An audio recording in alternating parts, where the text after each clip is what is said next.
Praise the lord. పునరుద్ధానుడైన యేసుక్రీస్తు నామంలో మీ అందరికీ శుభాభివందనాలండి. బాగున్నారా? యేసయ్య మీ అందరినీ ఆశీర్వదించును గాక. అనుదిన వాత్సల్యత అనునీటి వాక్య ధ్యానాంశాన్ని ఉదయకాలం ధ్యానించుకున్నాం రండి. పరిశుద్ధ బైబిల్ గ్రంథములో మత్తయి వర్తమానం 25వ అధ్యాయము 21వ వాక్య భాగాన్ని నేను చదువుతాను. వీలైతే బైబిల్ తెరిచి వాక్యాన్ని కాస్త గమనించండి.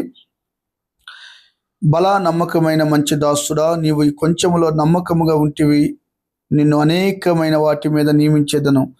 యేసయ్యకి మహిమ కలుగును గాక.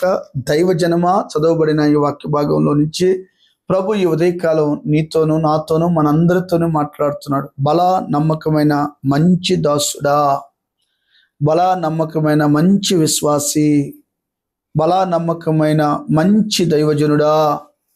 ఈ రోజున నమ్మకత్వం అనేది కోల్పోయారుగా ప్రజలు.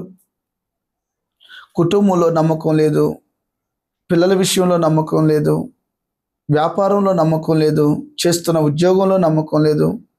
ఒక్క మాటలో చెప్పాలంటే నీ భక్తి జీవితంలో నీకు నమ్మకమే లేదు.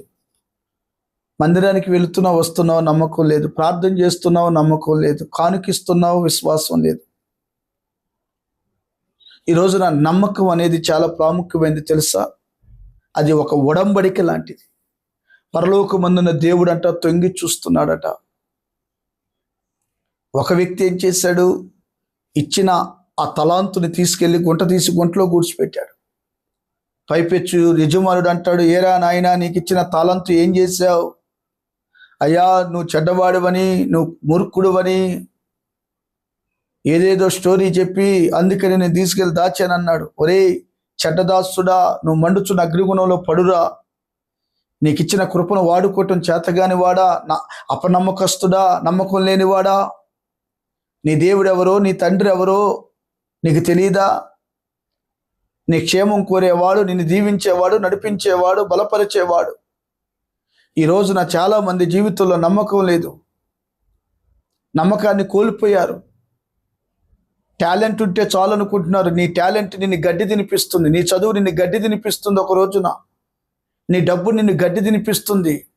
నీ బంగళాలు, నీ బలాలు, నీ జ్ఞానం ఇవన్నీ కూడా ఒక దినాన కోల్పోయి మతి తప్పిన వాడి వలె ప్రవర్తిస్తావేమో. దేవుడు చూసేది నమ్మకస్తం. దేశంలో ఎవరైనా నమ్మకస్తులు ఉన్నారా అని వెతుకుతూ ఉన్నారట. చూడండి, యోసేపు యవన కాలంలో ఎంత నమ్మకస్తుడు. యజమానుడికి నమ్మకస్తుడుగా ఉన్నాడు, కుటుంబానికి నమ్మకస్తుడుగా ఉన్నాడు, రాజ్యం అంతటికి నమ్మకస్తుడుగా ఉన్నాడు, అన్నిటికీ మించి దేవునికి నమ్మకస్తుడుగా ఉన్నాడు. నీ నమ్మకత్వాన్ని చెరిపే పరిస్థితులు వచ్చినా నీ నమ్మకం ఏది? ఏది నీ తలాంతేది?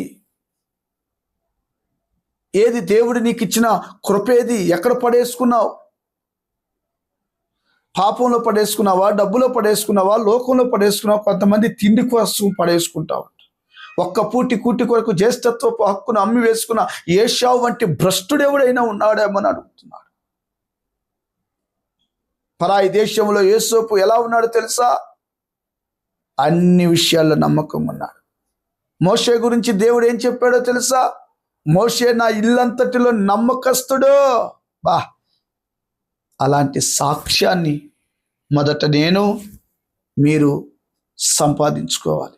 దేవుడు ఏదైనా పని అప్పగిస్తే, పరిచర్య అప్పగిస్తే నమ్మకంగా చేయి. ఏదైనా పని అప్పగిస్తే నమ్మకంగా చేయి.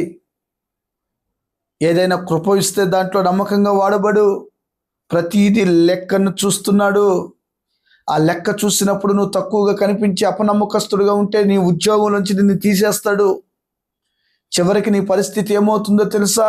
ఘోరమైన వ్యక్తిగా మారిపోతావు.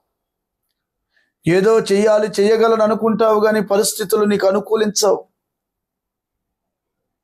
నీ మనస్సు మార్చుకొని నమ్మకస్తుడిగా ఉండు.